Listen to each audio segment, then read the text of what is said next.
आज चर्चा का विषय है विजयादशमी और विजयादशमी के साथ ही दीपावली। आज हमारे बीच हमारे समाज में जो विजयादशमी मनाया जाता है, जो दीपावली मनाया जाता है, वो किस सेंस में क्या सोचकर लोग मनाते हैं और क्या जानते हैं, इसी पर आज हम लोग चर्चा करेंगे। तो सबसे पहले विजयादशमी की चर्चा करते हैं, दीपावली की चर्चा करते हैं। तो विजयादशमी और दीपावली के बारे में ज़्यादातर लोग यही जानते हैं कि श्री राम ने लंका पर विजय पाया था और रावण को मारा था, इसीलिए यह विजयादशमी का त्यौहार मनाया जाता है। और श्री राम अयोध्या कार्तिक अमावस्या को लौटे थे, इसीलिए दीपावली मनाई जाती है। ये यक्ष पक्ष है जो ज़्यादातर लोग इसको जानते हैं, ज़्यादातर लोग इसको मानते हैं। दूसरा, कुछ लोगों का कहना है कि गौतम सिद्धार्थ बुद्ध बनने के बाद पहली बार कपिलवस्तु कार्तिक अमावस्या के एक दिन पहले जो यमदीरी का दिया निकलता है उस दिन पहुँचे थे, इसीलिए जो दीपावली मनाई जाती है, गौतम सिद्धार्थ मतलब गौतम बुद्ध जब कपिलवस्तु पहुँचते हैं उसी की खुशी में दियों को जलाया जाता है। अब आइए इस सत्य का हम लोग उद्बोधन करते हैं, उद्भेदन करते हैं कि सच्चाई क्या है। तो राम जी से संबंधित जो सबसे प्राचीन पुस्तक और सबसे प्रमाणित पुस्तक के रूप में वाल्मीकि ऋषि द्वारा लिखित यह पुस्तक है, जिसे हम वाल्मीकि रामायण कहते हैं। वाल्मीकि रामायण, और यह गीता प्रेस गोरखपुर से छपी है। जब इसमें हम देखते हैं, जब इसमें हम पढ़ते हैं तो अयोध्या कांड सर्ग 3 उसका श्लोक 4 है, जो उसमें क्या मेंशन करता है। इसमें लिखता है, चैत्रः श्रीमान्यम मासः पुण्यः पुष्पित काननः यौराजय रामस्य सर्वमेवोपकल्पयताम। इसका मतलब हो गया, चैत्र मास का बहुत सुंदर और पवित्र महीना है, सारे वन पुष्पित हैं और इस समय राम का युवराज बनाने का जो समय है सबसे अच्छा है, उनके लिए तैयारी की जाए, सामग्री लाई जाए। कहने का मतलब यह हुआ कि राम जी का जो राज्याभिषेक होना था वो चैत्र मास में होना था। अब चैत्र मास में राम जी का राज्याभिषेक नहीं होकर उन्हें 14 वर्ष के लिए वनवास दे दिया गया। ये आप सब लोग जानते हैं। 14 वर्ष के लिए जो वनवास दिया गया, तो भरत को जब मालूम हुआ तब भरत जी राम जी के पास जाते हैं और कहते हैं, भैया आप वापस चलिए, राज्य को संभालिए। तो राम जी नहीं जाते हैं और अपना खराव दे देते हैं और इसके बारे में राजनीति की शिक्षा भी देते हैं।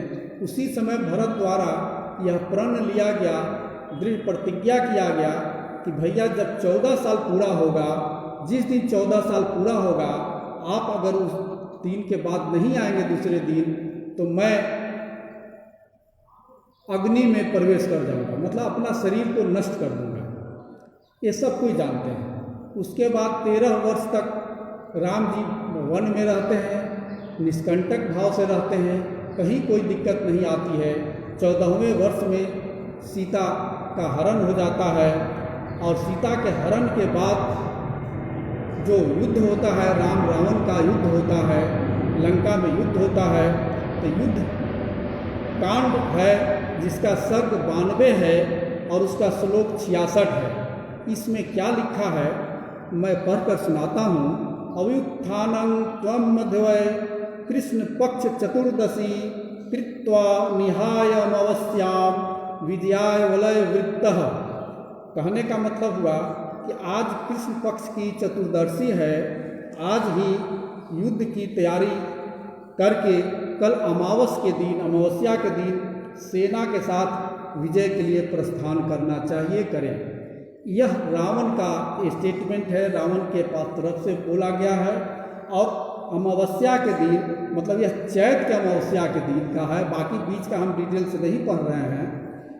और उस दिन युद्ध होता है और चैत के कृष्ण पक्ष जो अमावस्या होता है वो रात दिन युद्ध चलता है और रावण मारा जाता है। रावण को मारने के बाद 13वीं के बाद अब श्री राम को यह सताने लगता है याद कि भरत ने प्रतिज्ञा किया था कि 14 वर्ष जैसे ही पूरा होगा, अगर मैं नहीं जाऊंगा तो वह अपने आप को आहुति दे देगा।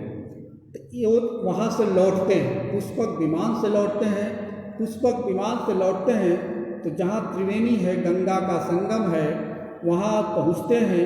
वहाँ भारद्वाज आश्रम को देखते हैं तो अपना पुष्पक विमान से वहाँ उतरते हैं और भारद्वाज मुनि के आश्रम पर जाकर प्रणाम करते हैं, जिसका वर्णन युद्धकांड सर्ग 124 श्लोक 1 में है। पूर्णे चतुर्दशे वर्षे पंचभ्याम लक्ष्मणाग्रजः भारद्वाज आश्रमम प्राप्य वंदे नियतो मुनिम। कहने का मतलब रामचंद्र पंचमी को 14 साल पूरा हो जाता है। अब राम जी को यह चिंता होती है कि भरत को अगर यह जानकारी नहीं मिलेगी तो कल का दिन उसके लिए शुभ नहीं होगा। तो रातों रात वो हनुमान जी को भेजते हैं अयोध्या और यह खबर दी जाती है कि राम जी भारद्वाज मुनि के आश्रम में रुके हुए हैं। और इस तरह से पंचमी के बजाय षष्ठी को राम जी, चैत्र मास के षष्ठी को राम जी पहुंचते हैं अयोध्या। तो अगर दीपावली श्री राम से संबंधित है तो यह दीपावली होना चाहिए था चैत्र मास के षष्ठी को। और चूंकि रावण के मृत्यु से संबंधित अगर है तो चैत्र मास के कृष्ण पक्ष के अमावस्या को यह विजयादशमी होनी चाहिए थी, जबकि ऐसा नहीं है, ऐसा कहीं नहीं है। और आज भी हम यह बहुत सारे लोगों को यह बोलते सुनते हैं या बताते सुनते हैं कि विजयादशमी राम जी से जुड़ा हुआ है। यह एक तरफ की मान्यता हो गई। अब दूसरे तरफ की मान्यता आज के कुछ प्रतिक्रियावादी हम कह सकते हैं या जो लोग नहीं जानते हैं, आजकल वो लोग जोड़ते हैं कि दीपावली के दिन बुद्ध कपिलवस्तु पहुँचते हैं और इसीलिए दिया जलाया जाता है, दीपावली मनाया जाता है। तो उसे भी हम देखते हैं कि वो लोग कितना सही बोलते हैं। तो एक ग्रंथ त्रिपिटक का एक पाठ है थेर गाथा। त्रिपिटक में क्षुद्रक निकाय आता है, उसका एक पाठ है थेर गाथा। थेर गाथा में जब हम देखेंगे तो इसका दशक निपात है। वो दशक निपात में कालुदाई थेर गाथा के बारे में वर्णन है।